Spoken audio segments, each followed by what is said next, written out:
Un cordial saludo a las personas que sintonizan este canal. Como siempre, un placer estar junto a ustedes. Aquí les habla Ivo Hernández y venimos con más libros y más reseñas de libros. Y hoy tenemos otra narrativa de esclavos, nuevamente en Latinoamérica. Ya habíamos presentado una, la de Juan Francisco Manzano, realmente una autobiografía. La que tenemos hoy es muchísimo más conocida, es muy popular. De hecho, la tengo también en digital, pero está editada por Siruela, Nuevos Tiempos, y se llama Biografía de un cimarrón. Esto fue levantado como texto por el cubano Miguel Barnett en el año 1963, alrededor de ese momento. Y es una cosa bastante interesante, pero muy diferente de la anterior. La que habíamos presentado con Juan Francisco Manzano es realmente una autobiografía escrita por un sujeto que fue esclavo, un sujeto de un talento literario muy particular que nos dejó una visión muy interesante. Había nacido en 1797, murió en 1853. La que nos ocupa ahora es un sujeto de una vida muy posterior. Este hombre nace alrededor de 1868. Hay algunas dudas, y esto es muy, ya lo hemos visto, es muy común dentro de los esclavos no tener la certeza exacta de su nacimiento. Sin embargo, investigaciones más recientes, al comienzo se hablaba de 1860, luego se ha dicho que en 1868 y el sujeto muere en 1973, lo cual da un periplo vital extraordinariamente longevo, aproximadamente unos 105 años. Este hombre se va a llamar, perdonen ustedes, Esteban Montejo, y quien lo levanta es Miguel Barnett. ¿Por qué esto es fascinante? Esto es fascinante desde muchísimos puntos de vista. Tiene también algunas críticas importantes que pudiéramos hacer que le restan la valía de la pluma, por ejemplo, de Manzano, que lo hace directamente él. Sin embargo, Montejo nos va a permitir a nosotros un enfoque muy interesante en una época posterior y va a ser un testigo de primera mano, sobre todo para las luchas de la independencia cubana. Recuérdense que Cuba es, junto con Puerto Rico y las Filipinas, parte de ese desprendimiento final de las colonias que hace España en 1898, guerra en la cual ya se venía gestando anterior a esto. Pero los Estados Unidos se inmiscuyen allí, el combate pasa a mayores, hay una cantidad de movimientos que van a suceder y hay tropas intestinas dentro de Cuba que se van a manejar, y entre ellas muchas personas que habían sido esclavos, en este caso un sujeto que era cimarrón, se van a involucrar en todo esto y van a dejar historia. Por ello, la perspectiva de este sujeto Montejo es muy interesante en ese sentido. Además, Barnett lo va a tomar, y recuérdense que esto fue escrito alrededor de 1960 y tantos, como un sujeto que va a calcar perfectamente para la figura del revolucionario, del hombre que ha sido rebelde en su vida, la cimarronía, que es simplemente el hecho de un sujeto esclavo que se ha evadido y que vive al margen de la ley, que vive escapado, incluso en colonias, en algunas partes de Latinoamérica llegaron a formarse colonias de cimarrones.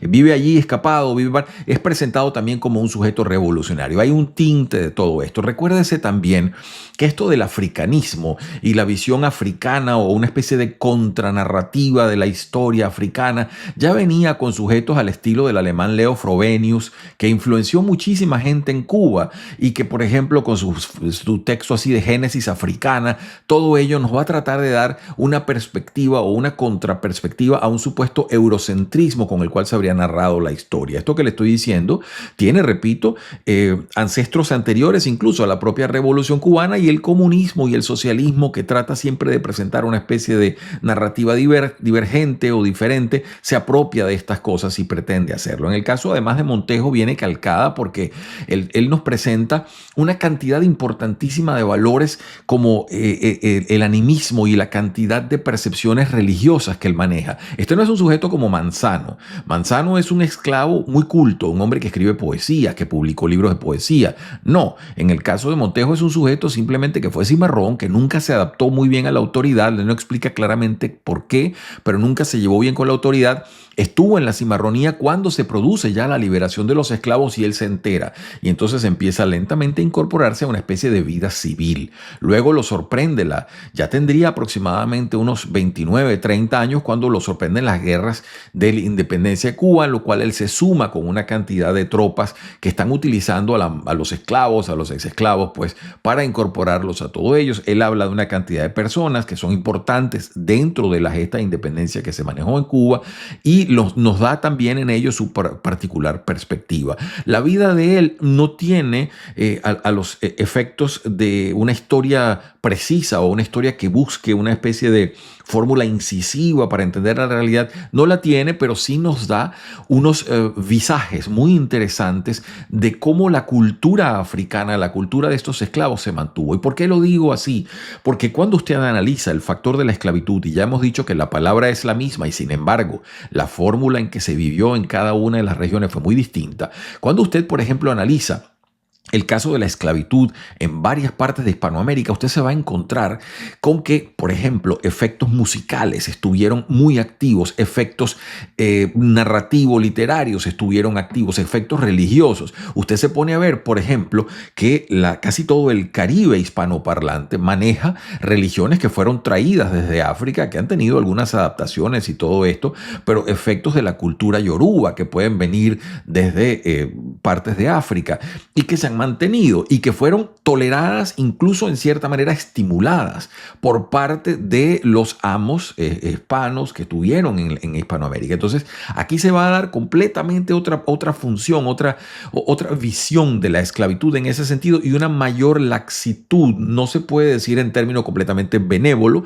pero sí menos represiva. Ya usted puede ver que en Estados Unidos esos casos quizás puedan encontrarse en algunos elementos, probablemente en Nueva Orleans, en lo que fue la Luisiana, quizás algún, pero en general el dominio intelectual de la cultura blanca, por llamarlo así, en los Estados Unidos fue más homogéneo.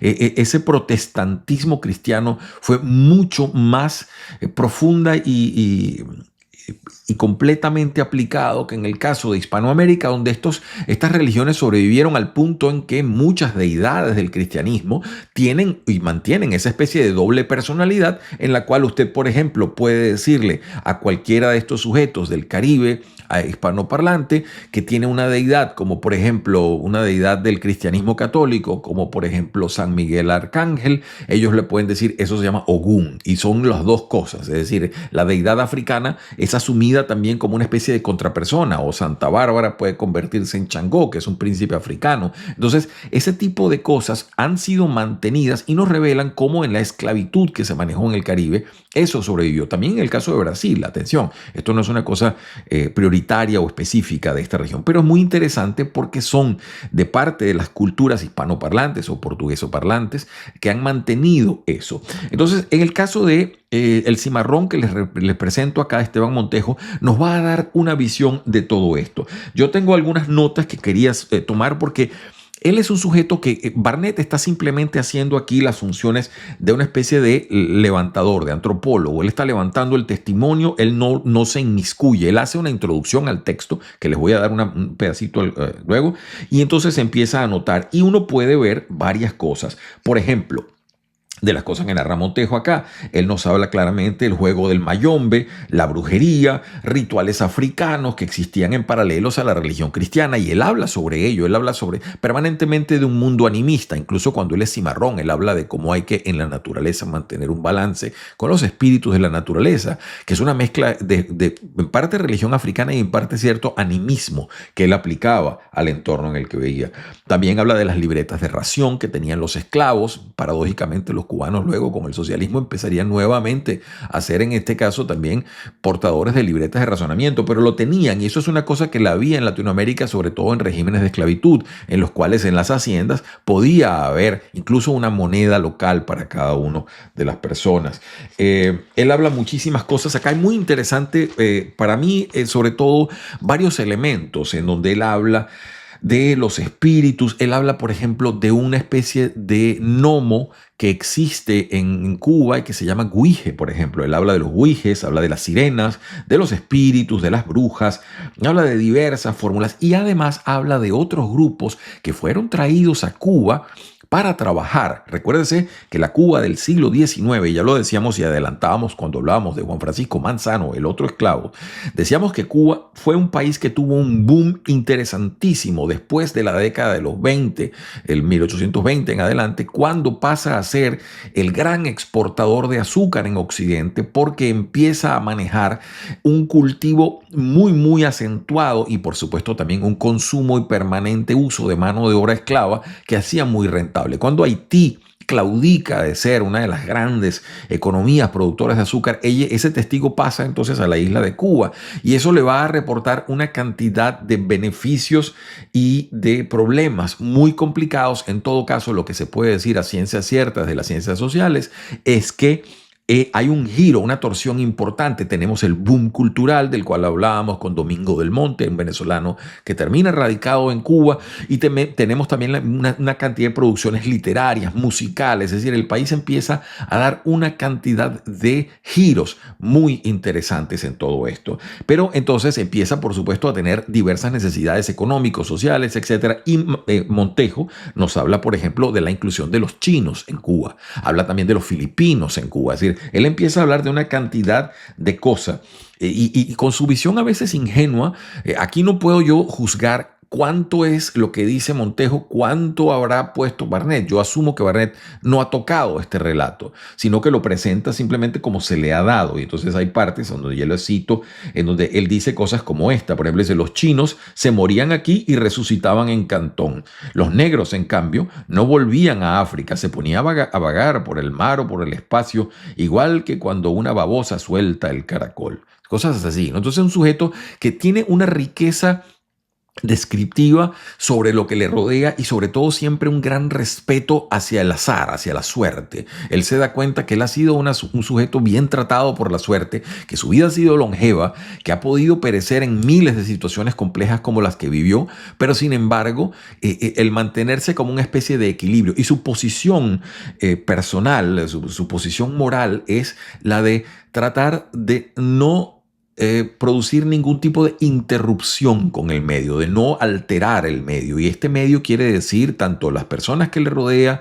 como también lo que pueden ser los espíritus y todo ese mundo. El único caso donde eso se altera es cuando él habla de la independencia y él ve y dice cómo él se suma con otras personas y es llevado por algunos líderes. Él cita, por ejemplo, el caso de Antonio Maceo, que es un sujeto que los cubanos llaman el titán de bronce, un sujeto que es muy importante dentro de las guerras y las luchas previas al hecho de la independencia, que estuvo muy activo y que es un sujeto también que paradójicamente y por otro punto de pie de página, por lo que entiendo, tiene ascendencia venezolana también. Es decir, Antonio Maceo creo que sería hijo de un venezolano que se habría ido a Cuba. De manera que todo esto nos muestra un Caribe que está permanentemente interactuando. Tengo más cosas que decirles, pero quisiera entrar ya con el caso de Barnett, porque Barnett introduce el libro de una manera muy directa y él dice lo siguiente. Fíjense ustedes, tengo el libro, repito, en digital y paso a darle lectura.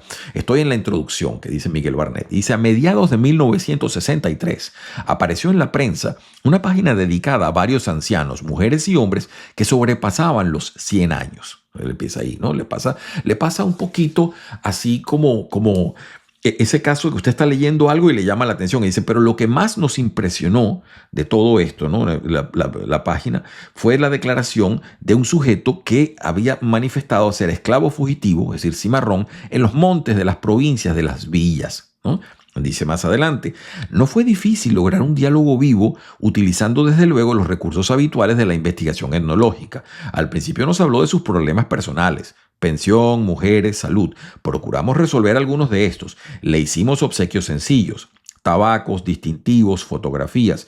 Nos contaba de una manera desilvanada y sin orden cronológico los momentos más importantes de su vida. Dice: a las pocas semanas de continuados los encuentros, Esteban comenzó a demostrar una afabilidad poco usual entre las personas de su edad. Hablaba con fluidez y él mismo en muchos casos escogía el tema que consideraba de la mayor importancia. No pocas veces coincidimos. Y entonces ahí empieza pues esa relación que da, en este caso utilizando métodos etnológicos, como lo está explicando acá Barnett, y ganándose pues la confianza del sujeto que va a conversar con él y que les va a presentar una cantidad de elementos al respecto. Si estoy acá un poco más adelante, y dice lo siguiente, Barnett, pues por supuesto aquí haciendo todas las alusiones importantes al texto que él va a presentar. Y dice: indudablemente, muchos de sus argumentos no son rigurosamente fieles a los hechos.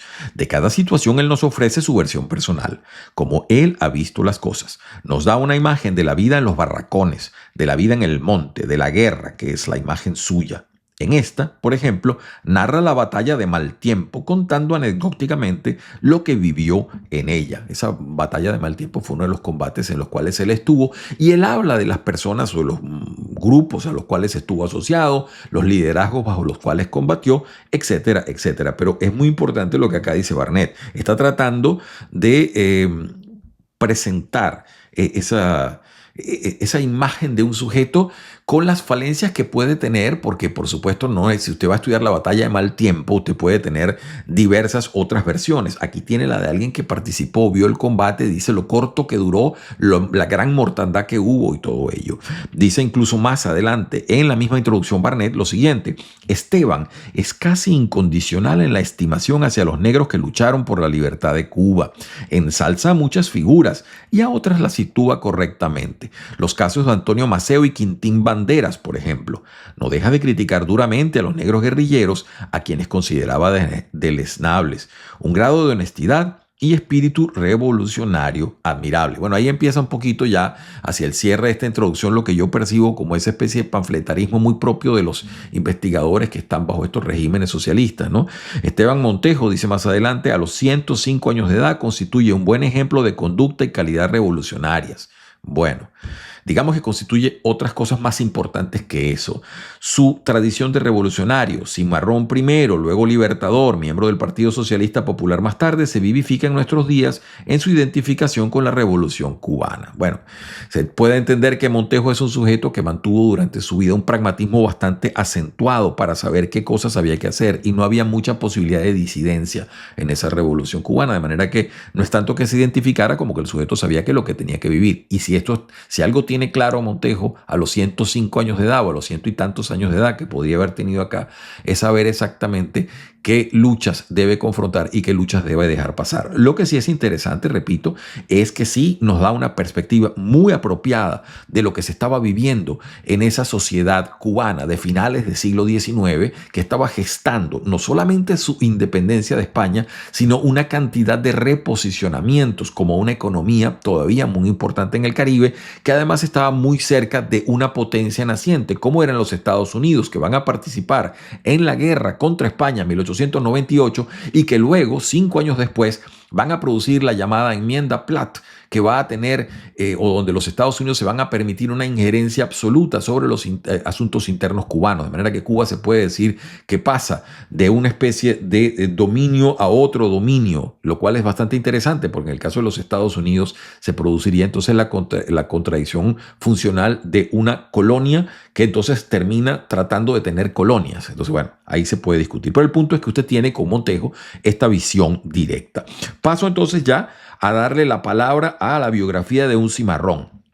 Y dice lo siguiente: fíjense ustedes acá, la visión de este hombre, que muchas veces es de un pragmatismo absoluto. Él se ve permanentemente como un guerrero al estilo de un sujeto, no guerrero que está en una guerra, sino un sujeto que está en la vida y sabe que tiene que valorar cada elemento para poder subsistir en ella. Dice acá en el primer capítulo, dice primeros recuerdos, y dice así: la naturaleza es todo, hasta lo que no se ve.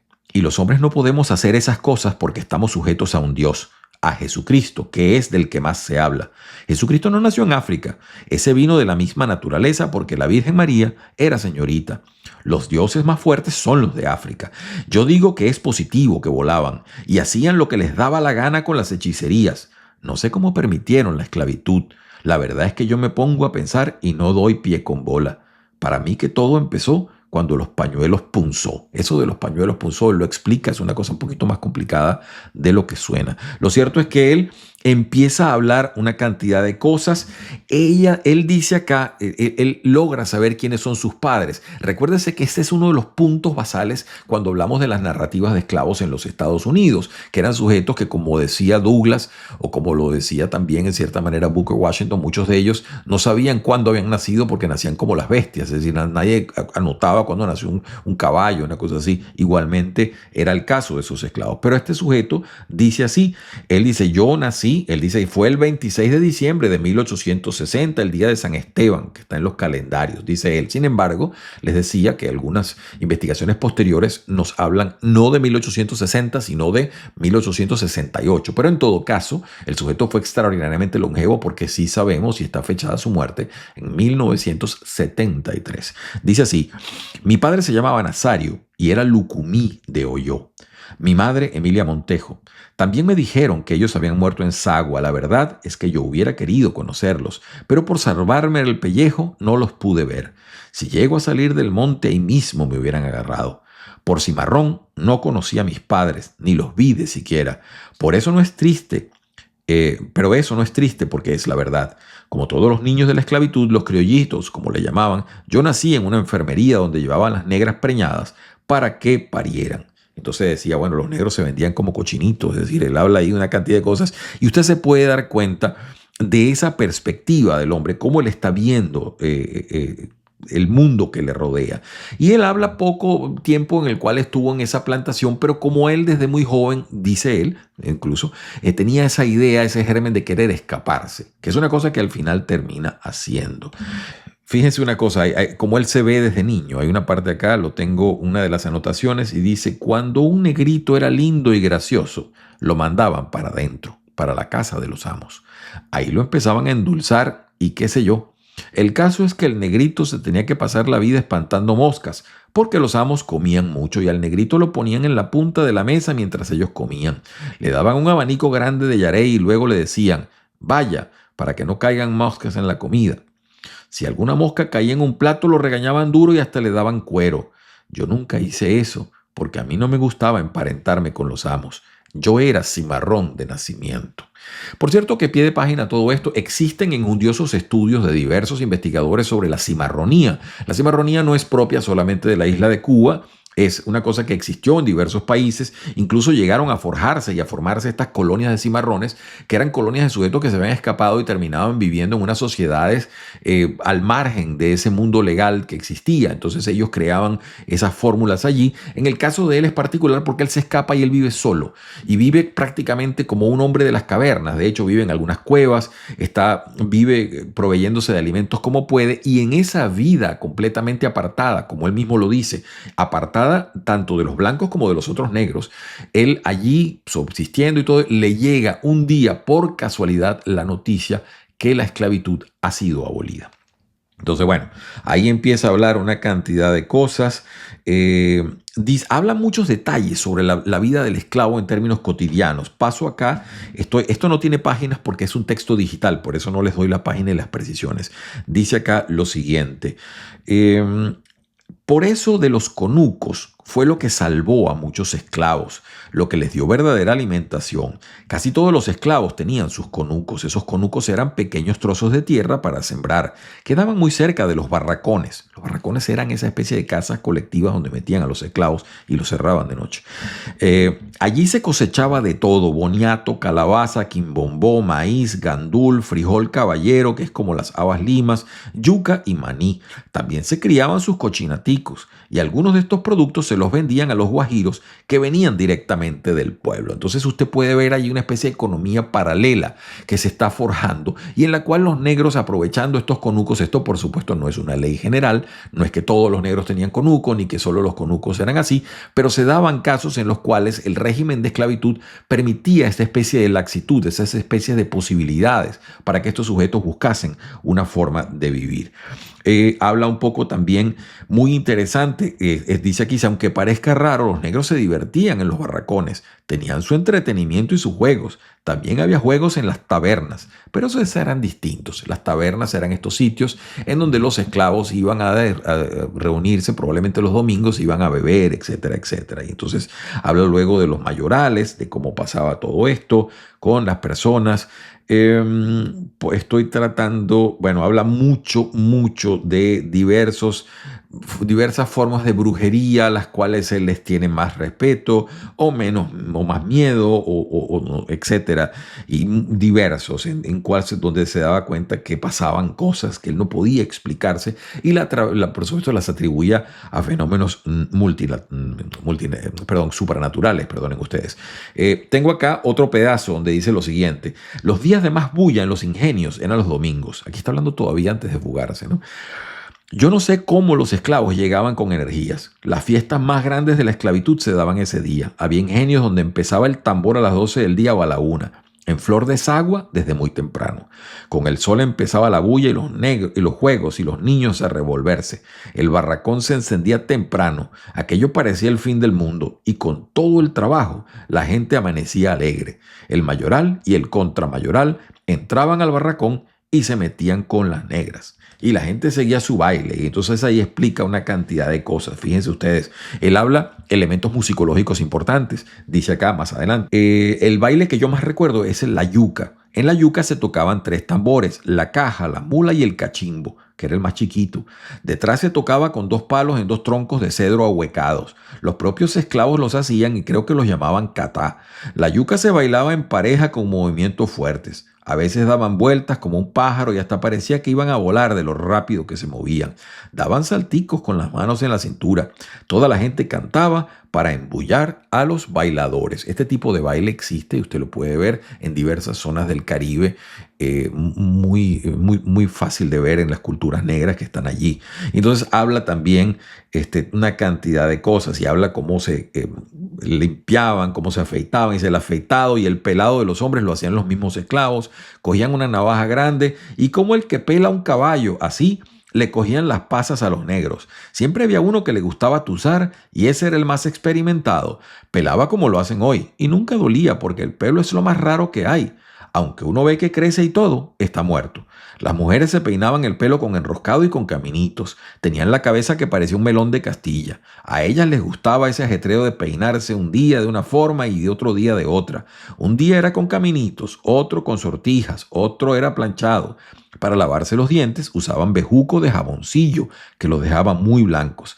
Toda esa agitación era para los domingos. Tiene usted una visión bastante interesante y como dice Barnett, él está haciendo las veces de un etnógrafo, es decir, está levantando este texto. La gran diferencia entre este texto y el de Manzano es que Manzano lo escribió él mismo. A petición, es cierto, de un sujeto que estaba en favor del abolicionismo, como era Domingo del Monte, pero lo escribió a mano. Mientras que en este caso, este hombre va narrando y la experiencia de Barnett va colocando los hechos seguramente según algún hilo metodológico, como nos los presenta acá, ¿no?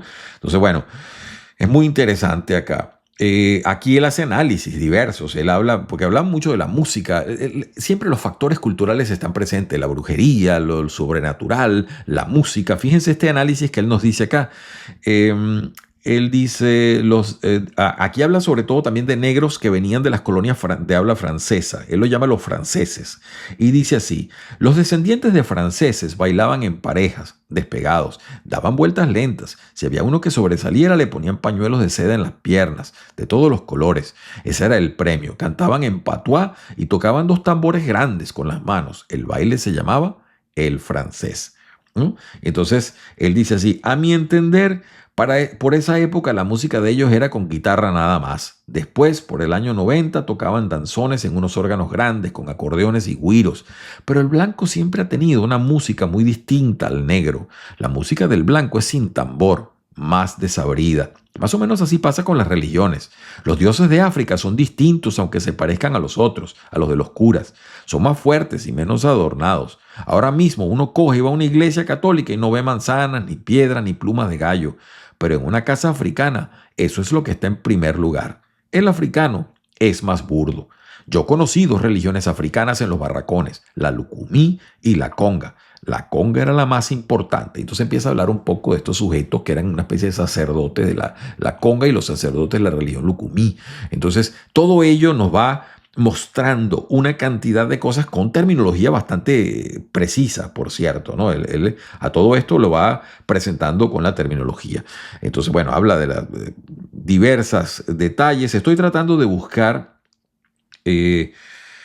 la parte donde él dice irse al monte, porque ahí está todavía hablando de mientras se mantuvo en los ingenios. Ahí está el capítulo que se llama justamente La vida en el monte. Y dice así, la primera vez, dice, a mí nunca se me ha olvidado la primera vez que intenté huirme. Esa vez me falló y estuve unos cuantos años esclavizado por temor a que me volvieran a poner los grillos. Pero yo tenía un espíritu de cimarrón arriba de mí que no se alejaba. Y entonces, bueno, allí estuvo fraguando esa forma de escape hasta que por fin se va. Y cuando él se va, empieza a vivir en distintas cuevas. Hay que recordar también el caso de la isla de Cuba, si usted lo analiza.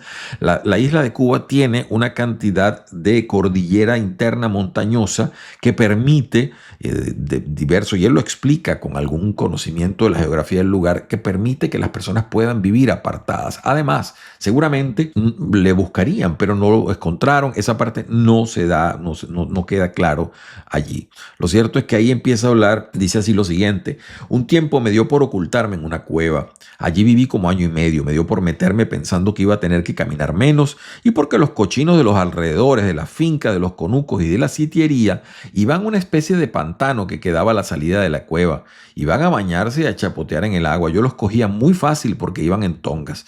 Todas las semanas me hacía de un cochinato. La cueva esa era muy grande y oscura como una boca de lobo. Se llamaba Guajabán. Estaba cerca del pueblo de Remedios. Era peligrosa porque no tenía salida. Había que entrar por la entrada y salir por la entrada. Mucho que me estuvo picando la curiosidad por encontrar la salida, pero preferí quedarme en la boca.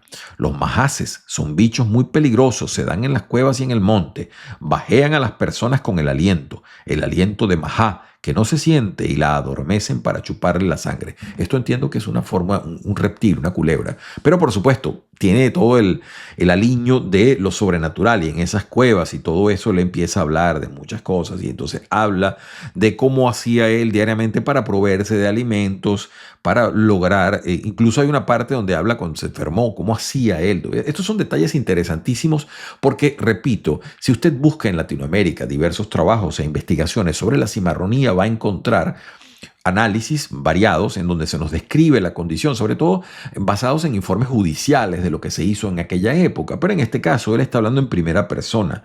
Y entonces dice, les leo un pedacito. No tiene página, pero les pongo el comentario. Voy a tratar de ponerlo todo esto en la pantalla. Para buscar comida había que trajinar muy duro, pero nunca faltaba.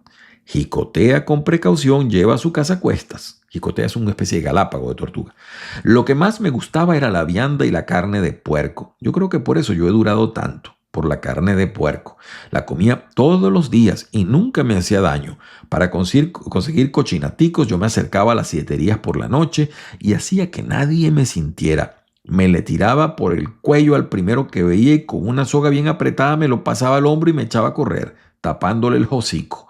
Cuando encontraba donde acampar, me lo acostaba a un lado y me ponía a mirarlo. Si estaba bien criado y pesaba 20 libras más o menos, entonces tenía la comida asegurada para 15 días.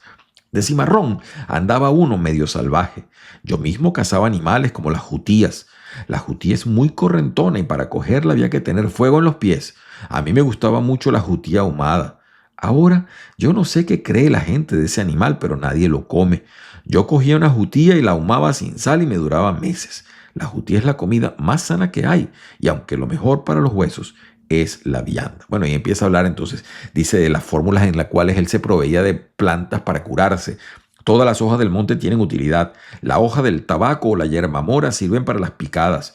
Cuando veía que una picada de algún bicho se me iba a enconar, cogía la hoja de tabaco y la mascaba bien. Después la ponía en la picada y se me iba la hinchazón. Muchas veces cuando había frío me entraba dolor en los huesos.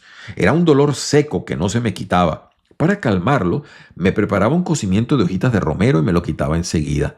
El mismo frío me daba una tos muy fuerte. Un catarro con tos era lo que me entraba a mí. Ahí cogía una hoja grande y me la ponía en el pecho. Nunca supe el nombre de esa hoja, pero echaba un líquido blancuzco que era muy caliente.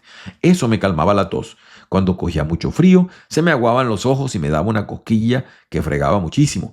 Lo mismo me pasaba con el sol. Entonces ponía unas cuantas hojas de itamorreal al sereno y al otro día me limpiaba los ojos. El itamorreal o itamorreal es lo mejor que hay para eso. Bueno, ahí tiene usted la visión de este cimarrón levantada por Miguel Barnett. Creo que estoy saltando ya una cantidad. Ahí viene la parte de la esclavitud, de la abolición de la esclavitud. Perdonen ustedes. que es cuando el sujeto dice ya una propia reflexión bastante interesante sobre su cimarronía. Dice así: con todo este tiempo en el monte yo ya estaba medio embrutecido, no quería trabajar en ningún lugar y sentía miedo que me fueran a encerrar. Yo sabía bien que la esclavitud no se había acabado del todo. A mí me preguntaba mucha gente lo que yo hacía y querían saber de dónde yo era. Algunas veces les decía: yo soy Esteban y fui cimarrón. Otras veces decía que había trabajado en el ingenio tal y que no me encontraba a mis parientes. Yo ya tendría como 20 años. Todavía no había dado con mis parientes. Eso fue más tarde. Como no conocía a nadie, anduve muchos meses de pueblo en pueblo. No pasé hambre porque la gente me daba comida. Uno nada más decía que no tenía trabajo y siempre alguien le tiraba a uno su bobería. Pero así nadie podía seguir. Y me di cuenta que el trabajo había que hacerlo para comer y dormir en un barracón por lo menos. Cuando me decidí a cortar caña, ya había recorrido bastante. Toda la zona del norte de las villas yo la conozco bien. Esa es la parte más linda de Cuba. Por ahí empecé a trabajar. Y entonces él se emplea ya, pero se emplea, repito, como trabajador libre. Y usted puede ver de una manera bastante ingenua la transición del esclavo al trabajador liberado, que sigue durmiendo en los barracones, pero que ya tiene un sueldo, que tiene una cantidad de factores. No es la completa adquisición de derechos, para nada.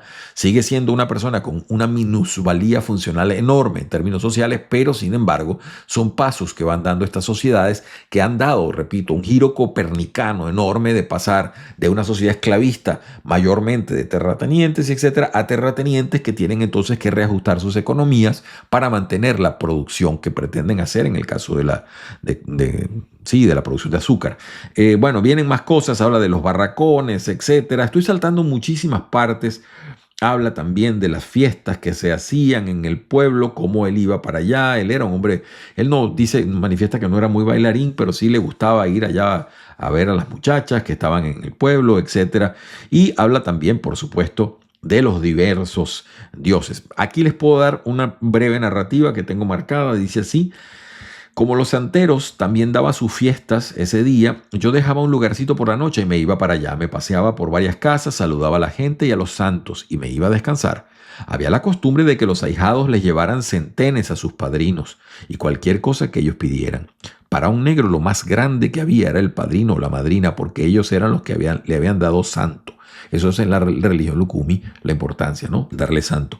Dice: hoy uno ve un babalao blanco con los cachetes colorados. Pero antes era distinto porque la santería es una religión africana. Él está diciendo que hoy se puede ver gente que no es negra, ¿no? Ni los guardias civiles, los castizos se metían en eso. Ellos pasaban y cuando más hacían una pregunta: ¿qué es lo que hay? Y los negros contestaban: aquí celebrando a San Juan. Ellos decían San Juan, pero era Ogún. Ogún es el dios de la guerra. En esos años era el más conocido en la zona. También siempre está en el campo y lo visten de verde o de morado. Ogún Areré, Ogún Oqué, Ogún Anguanilé. Ahí tienen ustedes pues lo que les decía de la interesantísima imbricación de esa religión. Entonces habla ahí de las comidas, de cómo se celebraba todo esto. Este es un texto muchísimo más didáctico y muchísimo más, sí, se puede decir, más directo que lo que nos presenta el Juan Francisco Manzano. Sin embargo, Juan Francisco Manzano tiene el mérito enorme de ser un literato y de escribirlo por su propia mano. Bueno, aquí hay una cantidad de cosas. Fíjense, esto es un punto importante: la inmigración china, muy interesante, que fue llevada a Cuba. Y dice lo siguiente: en Cuba había muchos chinos. Eran los que habían llegado contratados. Se iban poniendo viejos con el tiempo y dejaban el campo. Como yo salía cada rato del ingenio, los vi de mucho, sobre todo en Sagua la Grande, que era la mata de ellos. Lo más fino que había en Cuba eran esos chinos. Ellos lo hacían todo con reverencias y en silencio, y eran muy organizados. En Sagua la Grande tenían sociedades. En esas sociedades se reunían, conversaban en sus idiomas y leían periódicos de China en alta voz. A lo mejor lo hacían para joder porque nadie los entendía, pero ellos seguían en sus lecturas como si nada. Los chinos eran muy buenos comerciantes. Tenían sus tiendas que vendían cantidad de productos raros. Vendían muñecas de papel para los niños, perfumes y telas. Toda la calle Tacón en Sagua la Grande era de chinos. Allí tenían, además, sastrerías, dulcerías y fumaderos de opio. A los chinos les gustaba mucho el opio. Yo creo que ellos no sabían que eso hacía daño. Se lo fumaba en pipas largas de madera, escondidos en sus tiendas para que los blancos y los negros no los vieran, aunque en aquellos días no perseguían a nadie por fumar opio. Bueno, ahí tienen ustedes. Esto es, ya el tiempo está un poquito contra nosotros, voy a dejarla hasta acá.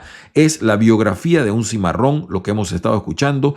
Es la vida de Esteban Montejo, que vivió hasta 1973, levantada por Miguel Barnett en todos los diversos detalles. Hay mucho, yo puse acá, sobre todo en las partes de lo sobrenatural, donde dice cómo funcionan, cómo se dan todas estas cosas, estos personajes que aparecen o cómo hay que estar siempre en lo bueno. Luego hay un capítulo que se llama La vida durante la guerra y entonces habla, esa es la parte que históricamente tiene probablemente más asidero en cuanto a ser comprobable, porque usted puede ver los sitios por donde él dice que pasó, las cosas con las cuales vivió, etcétera. Y entonces eso es muy interesante. También su encuentro con algunos soldados norteamericanos. Recuérdense que los norteamericanos se involucran entonces en esa guerra, perdonen ustedes, y allí él habla un poquito de todo esto. Estoy hacia el final del texto. Él dice lo siguiente, dice, con los negros no se metían mucho, les decían níger, níger, y entonces se echaban a reír.